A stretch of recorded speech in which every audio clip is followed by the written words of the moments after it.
condemns the wanton and barefaced attempts by hooligans associated with the APNU AFC to break up its political meetings.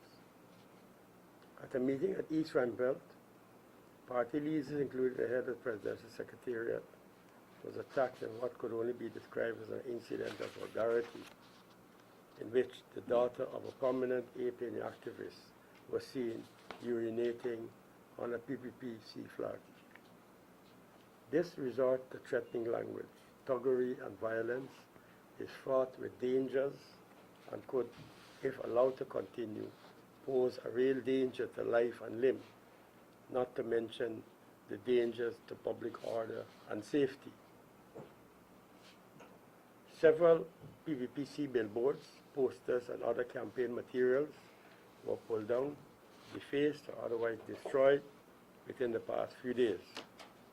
The PPP is convinced that these are not random actions perpetrated by party fanatics, but represented a premeditated, well-calculated, and centrally directed plot by the APNU to create political tension and ultimately derail the May 11 polls. What is even more disturbing is that these attacks are taking place took place mere hours after the signing of the GCOM Code of Conduct, which has clearly been honored in the breach by the APNU AFC.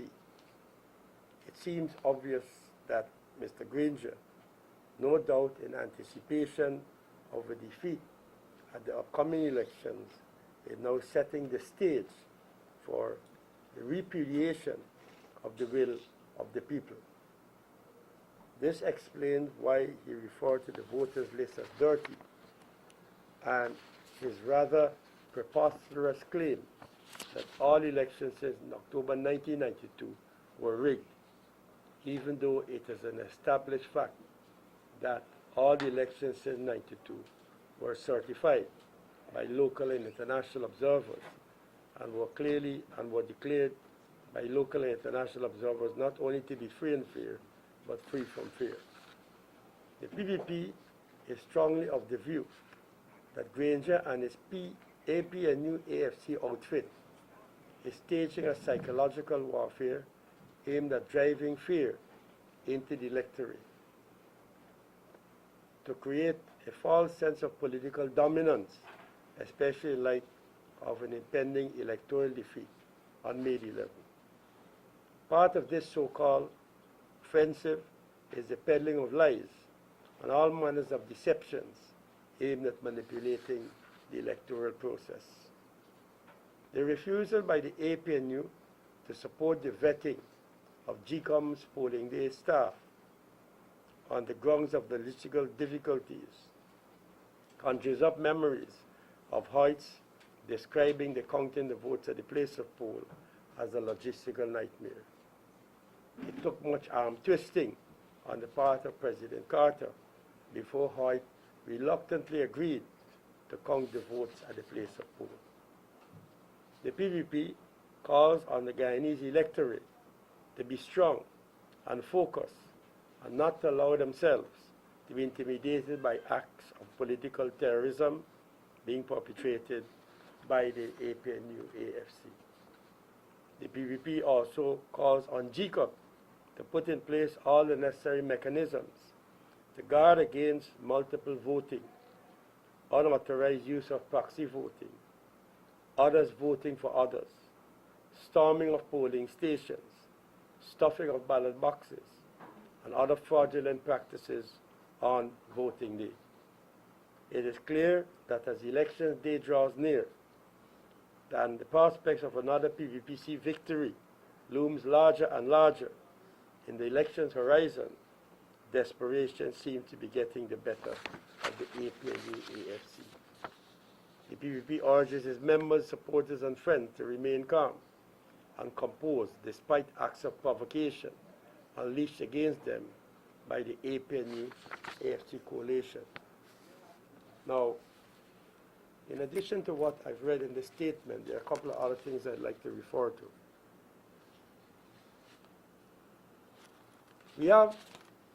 certain concerns in respect to elections day itself.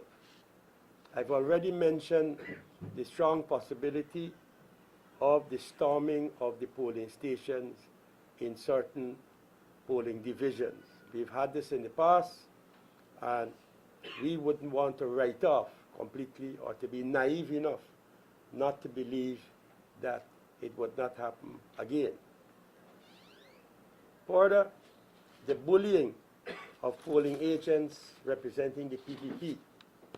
We have seen in the past, and it is not because we want to live in the past, but past experiences are also useful for us to rely on in the present times, where polling agents representing the PPP in certain areas were bullied and in fact chased out of the polling stations.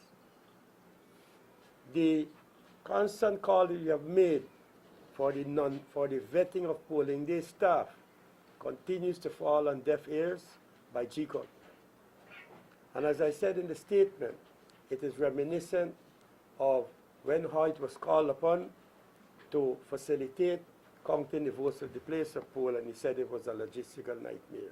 Serge Bali, in similar vein, is saying that this is almost impossible to be done given the fact that they have so many polling stations, and it would be impossible for them to do that.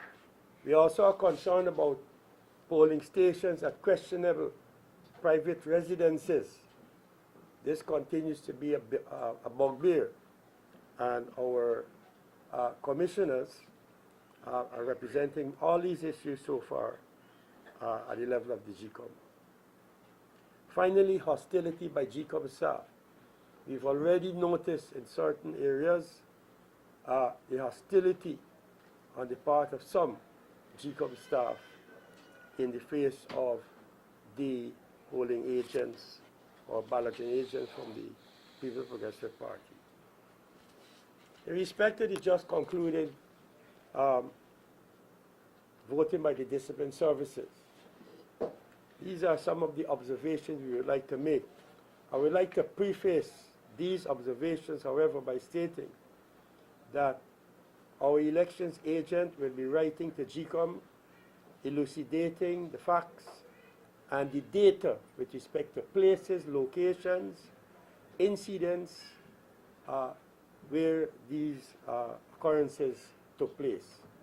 So if I do not have all the details that you would like to ask me to provide this morning, I would like to assure you that this will be provided in GCOM in due course, having regard to the fact that our agent is preparing an extensive report to be sent to GCOM detailing all these facts.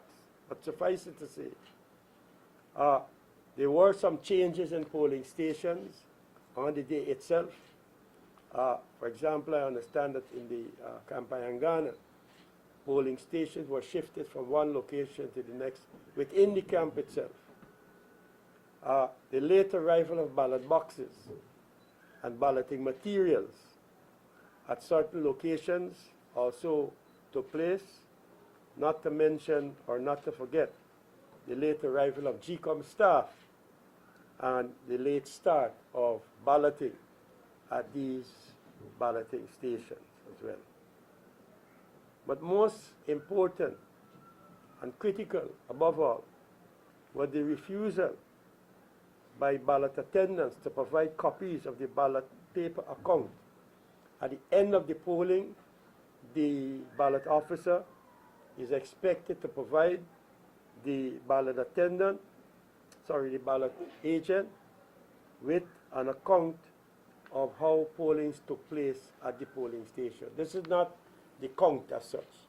This is how many people voted, how many were registered to vote, details of that nature. This brings me to the recent Facebook post by a PNC candidate representing the APNU and AFC in respect of the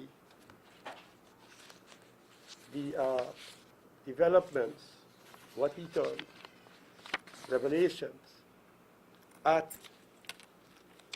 certain locations, Mr. James Bond, I'm referring to Mr. James Bond Facebook page, account.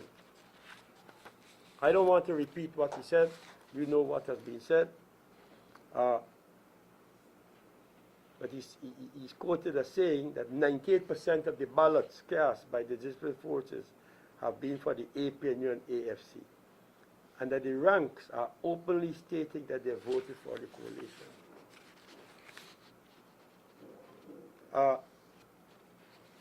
He also is quoted as saying that at the Wim police station, a total number of 165 voters voted, and out of that, 147 cast their vote for the APNU AFC and 7 for the PPP. Well, I want to know if he did any racial profiling, because, or how we got to this figure, or these figures. Now, this is very, not only mischievous, but very dangerous. And for a man like James Bond, who's been in Parliament for 3 years, and is supposed to be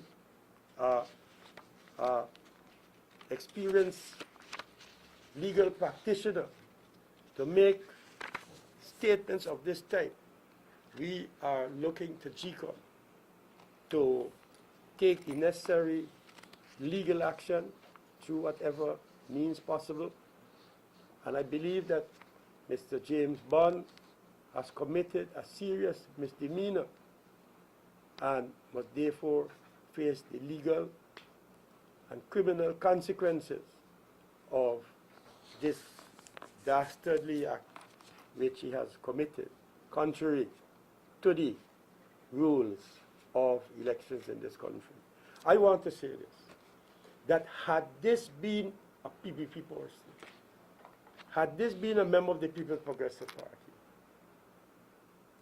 I doubt whether he would have lasted as long as James Bond lasted for the past 72 hours. So, this is a serious matter. And I noticed that certain sections of the media is playing this thing down. It's playing this thing down. We would probably have had more than a Berry Ramsaran on our hands had this been reported by a PPP person. And I want to draw this parallel because there's a certain pattern that is emerging in respect to these matters. A woman urinating on a PPP flag is also a criminal offense, as far as I've been advised. And in addition to that, the burning of the PPP flag is also, what, number one, that urinating on a PPP flag, one of the criminal offenses is indecent exposure. The other criminal offense has to do with the destruction of PPP paraphernalia, which is contrary to the document that was signed at GCOM the other day, and so forth. Now, these matters are not being given the kind of prominence by certain sections of the media. But I am sure I could put my neck on a block that if this was a person from a PPP stronghold who had done this to an APNU flag, trust me, the media would have, sections of the media would have gone to tongue on this. I am absolutely sure about this. I'm absolutely sure about this. So, those are some of the concerns that we have. The refusal also of the GCOM staff to allow the ballot attendants accompany ballot boxes is also a matter of concern to us that took place on the day when the disciplinary forces voted. Now, as I said, these matters may not have been widespread, but it did take place, and we will provide the facts later on after the letter would have been written to the chairman of the Elections Commission. So it's not that we don't have this information. It's not that we don't have the details. Where, when, and who, and all these things that the media likes to know. We have those facts, and we'll make them known subsequently. Now, I've noticed that the opposition has relaunched their attacks on the children or relatives associated with elections, PPP election candidates, leaders of the party. And they have a full-page ad where they are making reference to this matter, demonizing these children for exercising their constitutional right. This is a constitutional right for every single Guyanese once they're 18 years and above to decide which political party they want to be associated with. Freedom of association. Freedom of association. So what is wrong with the children, the siblings of party leaders being associated with a political party of their choice? In fact, when you look at the AFC, APNU list of candidates, Rupnaraine's daughter is one of the candidates, and Granger's son-in-law is one of the candidates as well. Why are those not being given the type of prominence that is being given to this matter in respect of the PPP leaders, siblings, exercising their constitutional right in respect to freedom of association? It's as if they are committing a criminal offense by virtue of them deciding that they want to follow. What is wrong with siblings wanting to follow their parents' example? You know, I'll say this. I've been working in the Ministry of Home Affairs for almost 11 years now. And I've seen so many examples of children of police and children of soldiers following their parents into those noble organizations. What is wrong with that? What is wrong with that?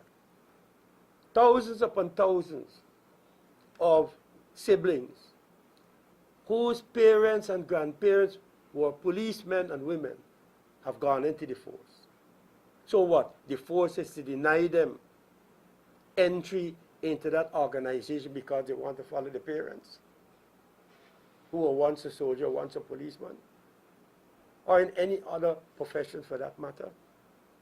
What if Adam Harris's son wants to be a journalist? Is Kaichun you going to deprive him of that? It's wrong. It is wrong. So I believe if we want to uphold the constitutional rights for each and everyone in this country, we must do so without doing so in a discriminatory manner or without any political bias whatsoever. Mr. Granger has also made the most ridiculous, I would say, record-breaking statement ever. Not even his predecessors even said something like that. Corbyn never said it, Hoyt never said it. That all elections from 92 onwards was rigged. This man is mad. He got to be suffering from some mental derangement. I've never heard this in my life since I've been in politics. And what makes it worse is that the international observers who observe every one of those elections, eventually, even the one with Mrs. Jagan, where the CARICOM people had to intervene in it, was not deemed rigged. Was not deemed rigged. So I don't understand what is wrong with this gentleman, Mr. Granger. Something is getting to him. The bee in his bonnet is obviously buzzing so much that is giving him some kind of, I don't know, I'm trying to find the word ever since he made those statements. And then he goes to Bartik and makes himself even more ridiculous by stating that the PPP has engaged in an ID card buying exercise. This man is suffering from some delusions. I read a thing, Adam Harris's Sunday article where he said the March season has started in Guyana. But he didn't mention these things. This is part of the March season, the madness. PPP going around buying ID cards. I want Mr. Granger or anyone in this crowd here who claims to be an investigative journalist to prevent evidence. Present the evidence that the PPP is going around buying ID cards to do what? We don't have to do things like that. We've never done it in the past. This country is too small to do things like that and get away with it. There's no way any party could engage in an exercise like this and get away with it. It will be eventually exposed. It will be eventually known. We are made to understand, and we're trying to get the evidence to this effect, that the APNU is paying $10,000 per person who goes to the polling station, votes, takes out with their cell phone a photograph of how they voted, and when they leave the polling station, they show that photograph to the people outside the polling station, who's supposed to be 3 yards away. They show how they voted at that person, and they give them the $10,000. I hope you follow me. You go in the booth with the camera, with your phone camera, you take out a photograph of how you voted. Once you show that you vote for the APNU, for the palm key, as they call it, you then give that photograph or show that photograph to the APNU agents outside the polling station, and you collect your 10,000 grand. Like Okashif too. I mean, no Okashif, I ain't been there. But I'm saying this is what we're made to understand. In addition to that, they have this GSM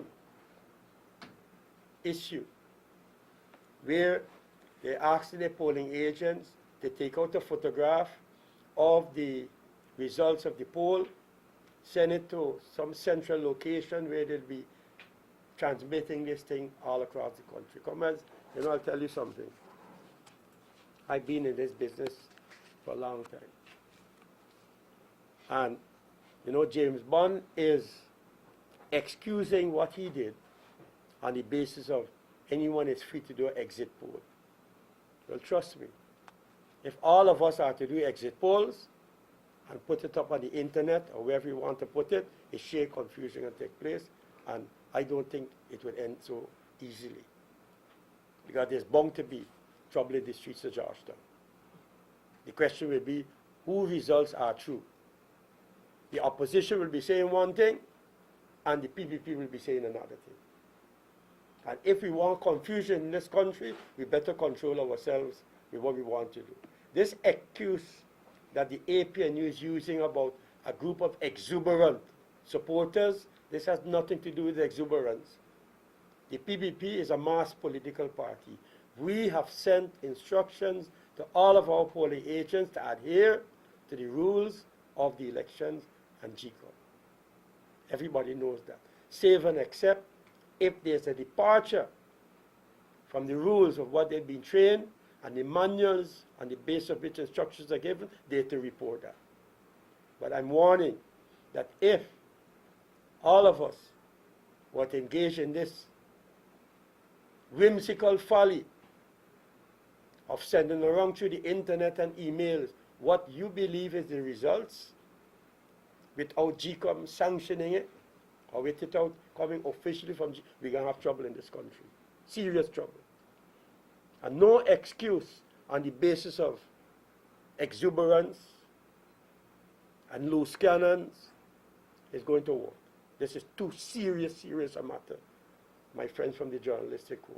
It is too serious a matter to play with. This is not cake shop business. This is elections for political power. And elections for political power is a serious matter. I just want to emphasize that. So these are some of the comments I'd like to make on this question of the elections, which are just a mere 7 or 6 days away, so that you could be alerted to our concerns in this wide spectrum of preparations for the election. Thank you. So we can take the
weeks ago you said you don't read Facebook, you don't follow Facebook in relation to questions about comments posted by your daughter. What made you start looking at Facebook? This was sent to me. I didn't go looking for this. This was sent to me. There's a difference. But did you check to find out if it was accurate, sir? Chief, there's no sense for me to check and find out if this is accurate. A letter was written by our elections agent to Mr. Sursbali, in which they pulled down copies from the Facebook account. Anybody who's acquainted with this thing could tell whether it's fake or true. And this is what was given to me in preparation for my press conference, which I asked for to give to me. Yes. Gordon News News Source. Mr. Rohi, sir, you're calling on the Elections Commission to take legal action against Mr. Bond. But what law would he have broken? Well, that is for GCOM, commissioners, and the police authorities to cogitate over. I don't want to pronounce here on those things lest I be pronouncing it wrong, but I'm saying to you that GCOM may not have an enforcement arm, but they can make suggestions and recommendations to the law enforcement authority, right? They will then ask the DPP for legal advice. So I'm saying let due process follow, to put it that way. But surely if you're asking for charges to be instituted, you should know what charges No, exist. no, I don't have to do that. I'm a politician. I don't have to define what the charges might be. I don't have the legal, the offences book before me. That is a matter for due process to follow. If I'm proven wrong, well, I don't have a problem with that. Senior officials at GCOM have stated that there was no law broken. Well, I don't know who these senior officials, whether they're in the Secretariat or the GCOM as a commission must meet at a duly constituted body. They have a legal advisor there and they must discuss this matter. Who are these GCOM officials? There are hundreds of them working at GCOM. There's a commission and there's a secretariat. I'm not prepared to deal with phantoms at GCOM. I'm prepared to deal with the commission meeting at a constituted meeting with the chairman, the 6 representatives from the 2 political parties there, and the legal advisor as well as the CEO. That is a duly constituted meeting of GCOM. That is what I understand will meet today and will examine these matters and make a determination. Whatever determination they make, we will await it and then we will decide if we will take a position on it or not. And has the party, sir, as General Secretary of the party, could you say that another party has filed a police report against the woman who would have destroyed the party's flag? All those things are happening as we speak here. All those things are happening. Remember, these things only happen, and we're all busy campaigning all over the country. So we have a machinery here who giving instructions. We don't have to be, at the headquarters here, but all these things are moving apace as we speak. And sir, quickly, could you say too, based on statements we've heard coming out of the PPP over the past few months and weeks, with regards to the complaints to GCOM, with regards to complaints about the opposition, is the PPP positioning itself for a possible loss at these upcoming elections and therefore setting excuses in place for that loss? No, my friend. This party has a track record in every single elections for stating our positions up front. We, as I said before, we're preparing a dossier with all our complaints, all our concerns, beginning with all the cycles of continuous registration, the claims and objections period, every single step. You see, I believe of all the political parties, the PPP is the most experienced. So people looked at the PPP to provide factual information. We can do the politics, but at the end of the politicking, you have to have the facts detailed. Place, date, time, who, when, etc. Sworn affidavits, sworn statements. So that if somebody comes and say, the opposition built my house, and I believe it's opposition people, our instructions are, go to the nearest police station, report it. Don't be afraid. Go to the nearest police station, report it, damage to property. So nobody has reported this incident in Black Circle? No, I'm coming to that. That's the first step. The next step is to write a statement detailing the circumstances under which the incident took place, go to Commission of Oaths, have it as a sworn statement, send it to the party. We will then include that in our dossier, and if you have to send it to the police or wherever the case may be, it is there. So that nobody could say that this is a concoction or we're seeking to create political, mileage out of issues that never existed. That's the instructions we've given throughout the country in relation to our machinery. So we have, from beginning to where we are right now, been making representation to GCOM on these matters, as you said. It is not a question of preparing ourselves for losing election. Then we could say the same thing for the opposition too. So it is preparing documentation, records for anyone to call on them if needs be. But at the same time, we have a campaign to win these elections. And that's where we're going. Sir, the campaign you talk about, does it involve something that happened in Port-Coquitlam? The party actually sending officials, people in government circles, to recover solar panels that were issued to the residents there, because these residents might have had opposition paraphernalia on their homes. Adam, I can't speak on matters like that, which I don't have the facts. But if solar panels were not given out by the PPP party, they were given out by the government. There's a government matter, right? The PPP as a political party, I am not aware, nor I don't think Mr. Zulfikar on his own would send a PPP member as a PPP per se, right, to engage themselves in a matter which is of concern to the government. You can see you got to make the distinction. This paramountship of the party thing is not infectious to us. We don't involve our party activists in those matters to say, flash a card, I'm here from the PPP and I'm the one in charge here. No, we don't do that. What has the party been doing, sir, with regards to fundraising? We've been doing pretty well. I wouldn't say our war chest is overflowing, but we've been doing pretty well. Could you say, sir, whether or not the party has received a donation from the CEO/owner of the Baishanlin company, I'm not aware of that, no. or from Baishanlin itself? No, I'm not aware of that. Yes, next, any, yes. Abina Hoffman Kajmanis, along the same lines with Baishalan. Sir, a few months ago, you had promised to check up on the lands given to Baishalan. Check up on what? On the lands given to Baishalan for the development of a housing scheme. I'm trying to find out, did you get any information on that as yet? No, no. In fact, I didn't even want to pursue it because I felt that that was merely a government issue, so I didn't, go forward on that matter.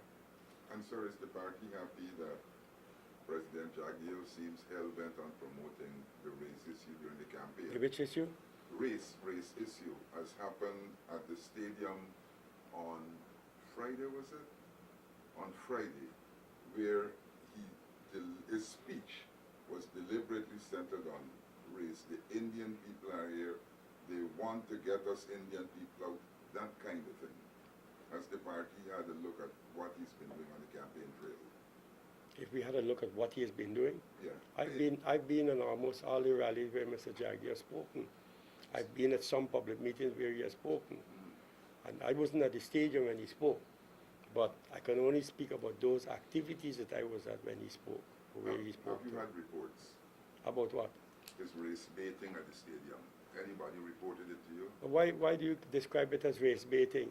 That is I said at the last press conference, this tagging and labeling of what Mr. Jagdeo purports to have said as this and that. This is a journalistic matter. I'm not going to be caught into this question to say I'm responding to you, what you said as race baiting. It's a very clever technique that is used. But I'm saying that most of the activities that I've gone to, I heard Mr. Jagdeo speak. I've never heard him speak anything that I would consider to. As I said before, when the man gets up to speak, the crowd roars. They walk Friday? The people, which Friday? Stadium? Well, I don't know. I wasn't there. I don't know. But I'm saying, at all the political activities that I've gone to, the crowd roars. They welcome him. They love him. And as far as I could see, he's a man after their own heart. Any report from what happened in Borbies with this stoning of the bus, of the truck? No, I haven't heard anything from the police yet. Have you asked them, sir? Chief, every day the Commissioner of Police gives me a report on what's happening around the country. No, as General Secretary, don't say Minister. Huh? As General Secretary of the party, have you requested the more information? No, not as General Secretary, no. Sir, also on Jackio, the AP and the AFC coalition, they're pushing a line to the effect that if the PPP regains power, it's like Jackio regaining power. How would you respond to those statements? But of course it would be like that because if the PPP regains power, Jaggio is part of the PPP. Presidential power. No.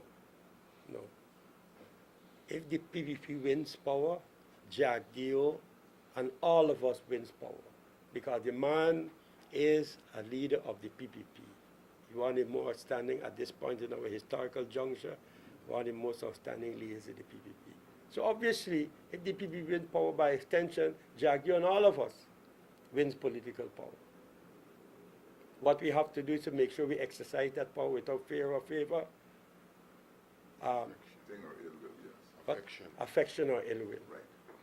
That's what we have to do. But are you concerned, sir, that he may be overshadowing your presidential candidate and your prime ministerial candidate? No, He's held more I have- press conferences I than have- them No, combined, I have no, and I have, he's also been featured more in the state papers than any of the two. I have no concerns over that. We are waging a campaign and every leader, whether they're a local leader or a national leader, has to throw in their weight behind it. Look what has happened in the AP. I see some people who have gone into the woodwork all of a sudden is back out again. Sir, in connection with Mr. Jaggio is still there. He had said. Why he had- when Mr. Jaggio has his press conference here, y'all don't I ask him those just asking, questions? but I mean, you the party guest and talking as a party. don't man. attend. You don't attend? Yeah, hardly. No. I've been to one, another one. You keep them late, they can't go. Right. But sir, he said, I have no interest in political office, and a whole lot of things. There seems to be an about turn. Should the court rule that he's entitled to a third term, can we expect to see him become president in the near future? But that's a decision that Mr. Jaggio himself will have to take. Mr. Jaggio himself will have to make that decision in the same way as he took the decision that, look, it is true, as he said, that he wasn't going on the list. But after having so many people, thousands of people come to him, to say, man, BJ, we want to see you on the list. We think it will help. We think it will enhance. What do you want them to do? So if you tell you they want to see us president. Well, when we come to that bit, we're going to cross it. All right, ladies and You have, gentlemen. you have some fears about that? Me? No, I don't care. I little. Oh, We're taking two final questions and we have some other engagement. Two final questions. Sir, last week when I spoke to you about NIS, you said that there must be something in the manifesto about this scheme, but there was nothing. Are Mhm. you concerned about this? Would the party somehow do a substitute plan to put forward and how they will turn around NIS before election? well, you probably didn't see the word. You probably didn't see the letters NIS. National But you did see, I'm sure if you read it carefully, you would see certain issues in relation to could you point reforms me of to the the direction taxation of measures. Huh? Where I can find this in the manifesto on which section, because I didn't see it. I see some of your colleagues are smiling. Okay, also, sir, you guys, the PPP campaigned in America and Canada. Do you know if a significant amount of the persons living overseas are coming in? Did they signal their intention to come in and vote in the upcoming election? They're signaling intention to come into campaign. Could you? And many of them are here already campaigning in their villages from when they came. Okay, did you also? But in find out- relation to voting, unless they are registered to vote, that can't happen. But did you raise any concern with those who are coming back to campaign? Mhm. And if they're on the list to vote, why they're not living in Guyana? It doesn't matter really, you know. Listen, if I register to vote, and my name is on the voters list, especially the OLE. Remember, you can't take out people's name off the list like that, you know. So if I'm registered to vote in Guyana, and I left to go abroad, right? And I'm legitimately on the OLE. Once I can afford it, I can always come back and vote and go back again. No Mr. big deal. Quickly, sir, you mentioned about these allegations that the APNU intends to pay $10,000 per vote. Yeah. If you did the math with On the voters basis list- of the evidence provided. If you do the math with the voters list, though, If what? if you do the mathematics with regards to how many votes are out there, and you do the math of the votes they would have received the last time, Mhm. do you think any political party could really afford $2 billion outside of the campaign? Well, they may not be aiming for all to vote for them. You gotta, Looking at the last figure. no, the last- but it depends on which regions they're targeting.